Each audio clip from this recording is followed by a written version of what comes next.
नमस्कार दोस्तों, स्वागत है आप सभी का ऑनलाइन बोर्ड स्टडी चैनल में। दोस्तों आज मैं जो कराने वाला हूँ वह आपका होगा मैथ पेडागोजी। वो भी मैथ पेडागोजी मैं आपको काफ़ी बेटर तरीका से ट्रिक के माध्यम से कराऊंगा 29 दिसंबर 2021 का। दोस्तों ये सबसे क्रिटिकल क्वेश्चन 29 और 28 वाला पूछा हुआ था, है ना। मैथ ऐसे भी हर सेशन का आपकी काफ़ी बेटर पूछा हुआ है, काफ़ी क्रिटिकल पूछा हुआ है, ताकि बच्चे लोग जो है, जो भी स्टूडेंट जाए एग्ज़ाम देने, वो फंस करके आए। तो मेरे दोस्तों मैं आप सभी को बता दूं, काफ़ी बेटर तरीका से बता दूंगा, जिससे कि आपको कहीं भी प्रॉब्लम नहीं होगा। और कैसे सोल्व करेंगे अगर इस प्रकार का प्रश्न आता है, इतना क्रिटिकल क्वेश्चन, तो कैसे सोल्व करेंगे। चलिए दोस्तों शुरू करते हैं।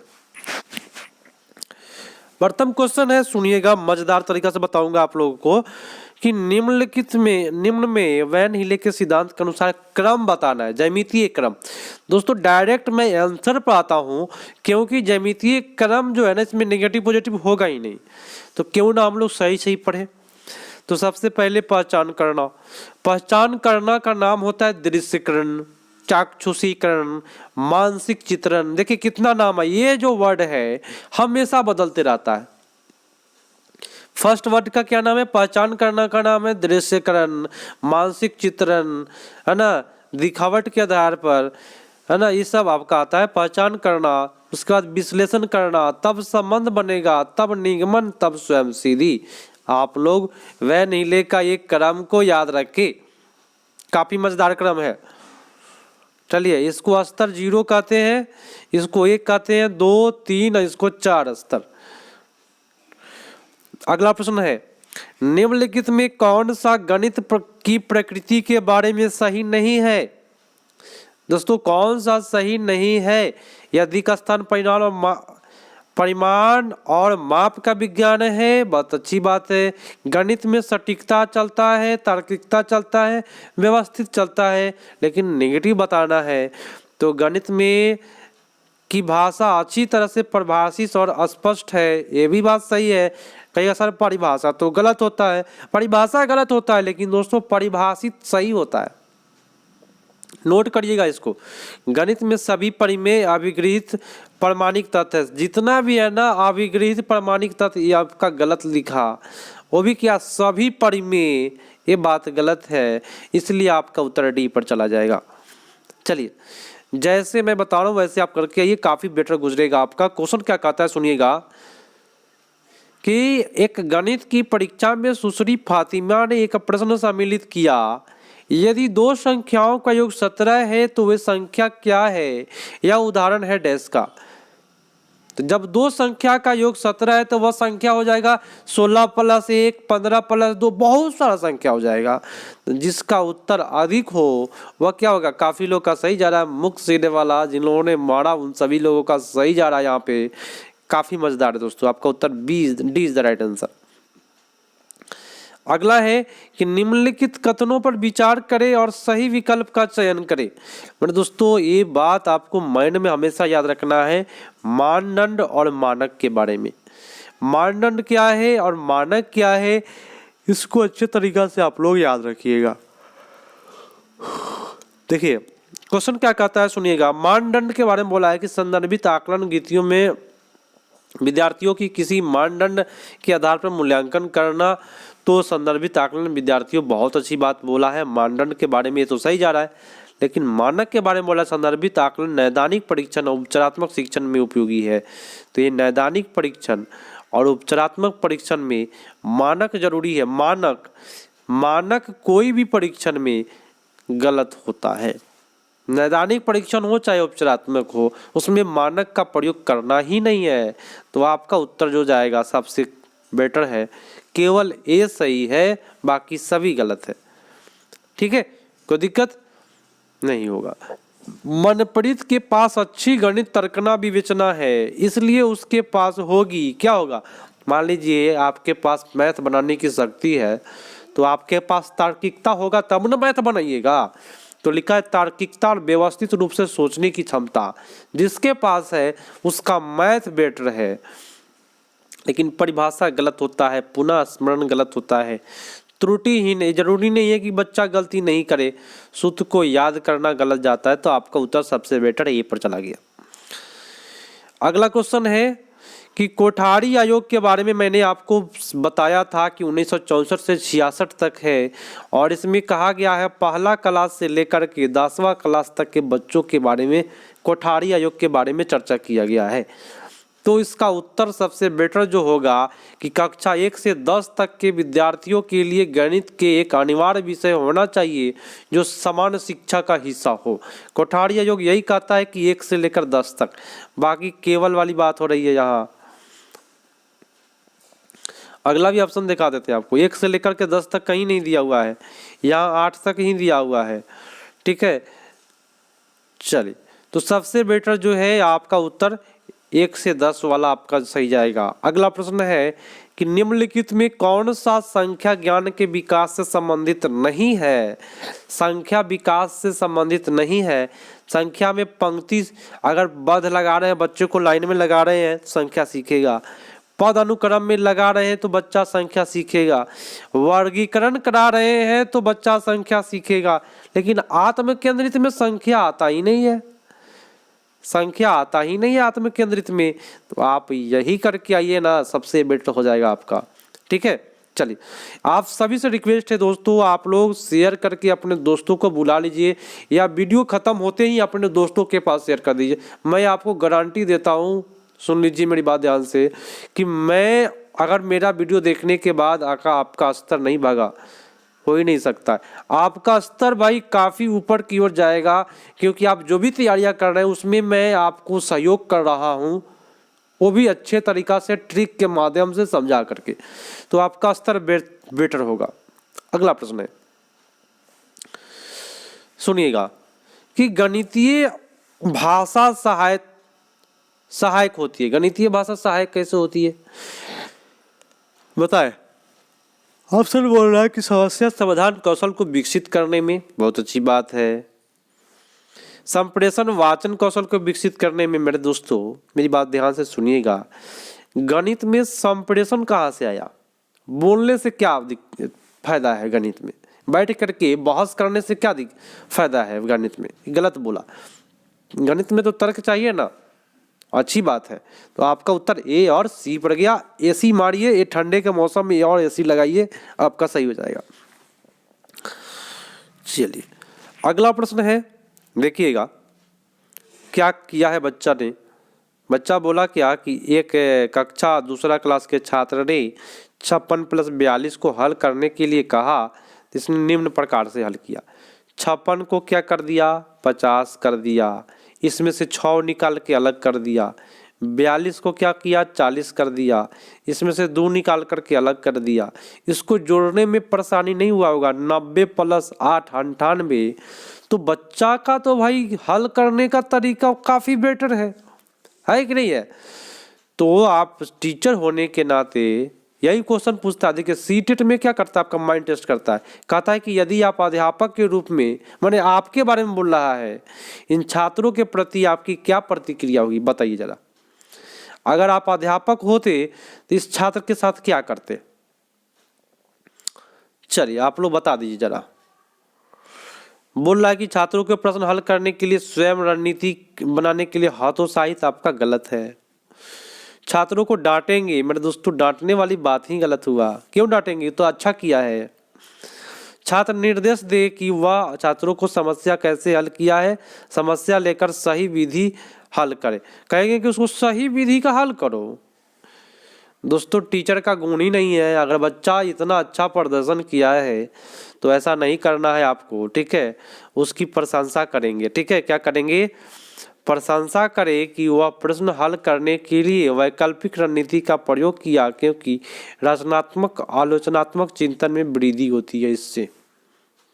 मेरे दोस्तों ये आपका सबसे बेटर सही जा रहा है। मैं आपको बता दूं, मेरी बात है, मैं एक बार कोचिंग में गया था। एक कोचिंग में मैं किसी कोचिंग का हिनाई नहीं करता हूँ, उसमें एक क्वेश्चन दिया हुआ था इस प्रकार से।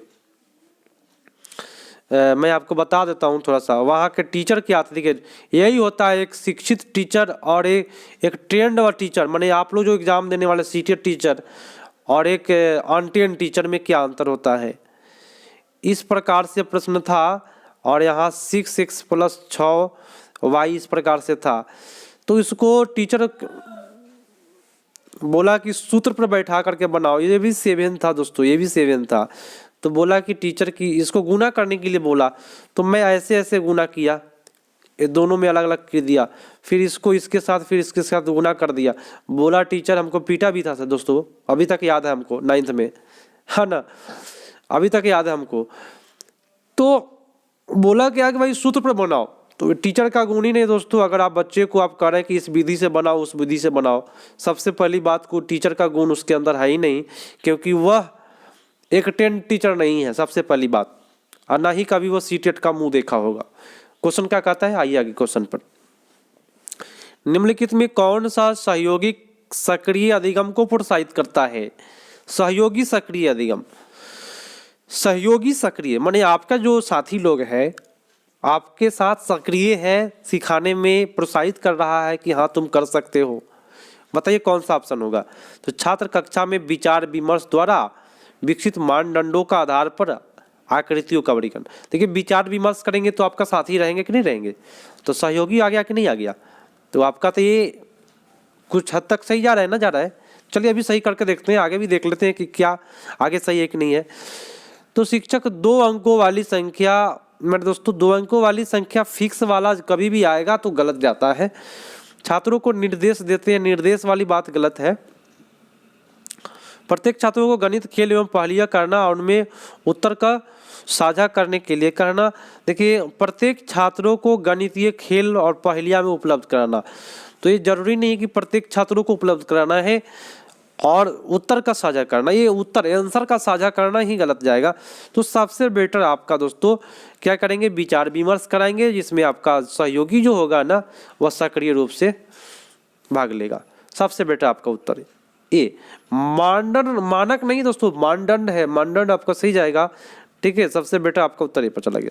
चलिए अगले क्वेश्चन पे आते हैं। क्वेश्चन कहता है कि एक अध्यापिका अपने छात्रों को निम्नलिखित सवाल देती है, निम्नलिखित में से युग्मों में सबसे बड़ी संख्या पर घेरा, गोल घेरा लगाइए। सबसे बड़ा कौन है, इस पर गोल घेरा लगाना है। मेरे दोस्तों सब तो वही बात है, वही बात नहीं है। यहाँ पे थोड़ा सा इस क्वेश्चन में मिस्टेक क्या हुआ है मैं आपको बता दूं, छपाई में यहाँ 0.9 था,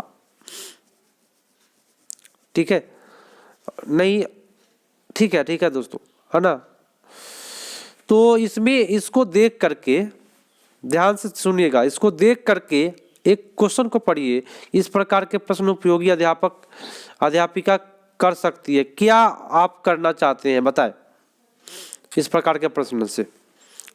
ये जो प्रश्न ऊपर दिया हुआ था उससे आप क्या करना चाहते हैं? आप टीचर बनने जा रहे हैं, बताएं आप लोग। पूर्ण संख्याओं का गुणन और विभाजन में आकलन करने के लिए मेरे दोस्तों गुणन विभाजन वाली बात कर रहा है यहाँ पे, वो भी पूर्ण संख्याओं में। ऑप्शन नंबर बी है कि नैदानिक परीक्षा के रूप में उपयोग दशमलव संख्याओं में गुणन। ये क्या था, दशमलव का गुना था कि नहीं था, और विभाजन की भ्रांतियां को संबोधित करने के लिए किया जाता है। बहुत अच्छी बात है, दशमलव का गुना और भाग के जो भ्रांति है उसको संबोधित करने के लिए ऊपर किया गया है। दशमलव का गुना और भाग के बारे में ऊपर बताया गया है और यही बात यहाँ पे लिखा गया है, नैदानिक परीक्षण है। सबसे बेटर आपका उत्तर जो जाएगा वह बी पर जाएगा। अगला प्रश्न है, निम्नलिखित में कौन सी गणितीय प्रक्रिया नहीं है? मेरे दोस्तों गणित में समस्या समाधान होता है, गणित में आप समस्या को देखते हैं कि नहीं देखते हैं। गणित में निरूपण होता है, निरूपण मतलब समझते हैं, माना कि त्रिभुज ABC, ये क्या हुआ, निरूपण हो गया। लेकिन गणित में याद रखिएगा मेरे दोस्तों अनुकूलन नहीं होता है, याद रहेगा ना। तो गणित प्रक्रिया नहीं है तो अनुकूलन जो है वह गणित प्रक्रिया नहीं है। आप नोट कर सकते हैं दोस्तों, आपका जो तैयारी है उसमें 4 चांद लग जाएगा। और मेरे यहाँ जो भी तैयारियां करते हैं मैं आप सभी को बार बार कहता हूँ कि भाई काफ़ी बेटर तरीका से आपको बताऊंगा जिससे कि आपको कहीं भी प्रॉब्लम नहीं होगा। तो आप लोग शेयर में कमी ना करें। क्वेश्चन कहता है कि प्राथमिक स्तर पर शाब्दिक समस्याओं इबारती सवालों को शामिल किया जाना चाहिए, क्योंकि क्यों करना चाहिए दोस्तों? क्योंकि अब जवाब दीजिए, आप लोग टीचर बनने जा रहे हैं दोस्तों। छात्रों द्वारा शाब्दिक समस्या को प्रभावी रूप से समझने और प्रतिदिन प्रतिपादित करने और हल करने की क्षमता अर्जित करने के लिए महत्वपूर्ण कौशल है। कहीं भी नेगेटिव बात बोला क्या? नहीं बोला है दोस्तों, तो ये तो सही जा रहा है। आगे भी देखते, एकमात्र नेगेटिव बोला। निरंतर प्रयोग, ठीक है, निपुण वाली बात गलत गया। बेहतर अंक प्राप्त करने के लिए, मतलब दोस्तों इस प्रकार की ऑप्शन को गोली मार दीजिएगा आप लोग, सबसे बेटर आपका उत्तर ये पड़ जाएगा। कोई दिक्कत परेशानियां नहीं ना है। चलिए अगला प्रश्न, कि गणित शिक्षण में सांप सीढ़ी का जो खेल है ना, लूडो गोटी में खेल का उपयोग अत्यधिक उपयोगी है। यह अवधारणा क्या विकसित करता है? तो सांप सीढ़ी का जो खेल होता है लूडो गोटी में, क्या बताता है? क्या मापन करता है? क्या आकृति देखता है? क्या ज्यामिति? नहीं दोस्तों, सांप सीढ़ी में गिनती होता है 100 तक, संख्या के बारे में। चलिए, तो थोड़ा सा माइंड लगाना है और निकल जाना है। अगला है कि एक सेकेंड, निम्नलिखित में कौन सा चरण बच्चों के प्रतिमानित, बोले तो पैटर्न, प्रतिमान माने तो क्या, पैटर्न की अवधारणा विकसित करने के लिए उच्चतम स्तर प्रदर्शित करता है। तो पैटर्न के लिए उच्चतम स्तर कौन सा होगा? पैटर्न के लिए, वो भी मेरी बात ध्यान सुनिएगा। उच्चतर स्तर, जब पैटर्न को क्या करिएगा? पहचानना, विस्तार देना, नकल करना तो गलत है, विस्तार आपका गलत है, दो गलत है। तो पहचानना बेटर होगा कि सृजन करना होगा, निर्माण करना, निर्माण करना। मेरे दोस्तों काफ़ी बेटर है जिन लोगों ने डी किया, और आप सभी से रिक्वेस्ट है दोस्तों, मैं 15-16 मिनट में 15 क्वेश्चन कराया। देखिए इसमें एक ही पार्ट को इसलिए रखा हूँ क्योंकि ये जो है ना क्रिटिकल क्वेश्चन है, समझाते समझाते मैं ऊब जाता हूँ, अधिक प्रश्न जब आता है तो फिर आपको शाम में 2 टाइम है आपका, 9:30 और 7 बजे शाम में 2 टाइम आप लोग आइए, देखिए डेफिनेट रूप से आपका सिलेबस खत्म होगा। और नहीं खत्म हो रहा है दोस्तों तो प्ले लिस्ट में मैं पूरा खत्म करके रखा हूँ, जाइए प्ले लिस्ट में देखिए, मज़ा आ जाएगा आपको। काफ़ी बेटर तरीका से मैं कभी भी बताया हूँ तो हमेशा बेटर बताया हूँ। तो दोस्तों आप लोगों से आग्रह है कि कम से कम एक टीचर है, आप बनने जा रहे हैं, और मैं तो टीचर पहले से बन चुका हूँ, वो भी सरकार के माध्यम से। तो मैं गॉड से, ईश्वर से प्रार्थना करूँगा कि आप लोग सीटेट निकालें और आप लोग भी 7वां चरण में आप लोगों का टीचर में हो, ताकि हम लोग से कभी कभी भेंट मुलाकात भी हो आप लोगों को। तो आप लोग आगे बढ़िए दोस्तों, बस शेयर करना है। ऐसी एक टीचर दूसरे टीचर का सहयोग करता है, तो कम से कम आप अपने दोस्तों को शेयर करिए, लाइक में कमी नहीं करिए, बस कुछ मांगा नहीं जा रहा है आप लोगों से। तो दोस्तों मिलते हैं अगले पार्ट में, तब तक के लिए धन्यवाद, जय हिंद। आप लोग का सपोर्ट प्यार बना रहे।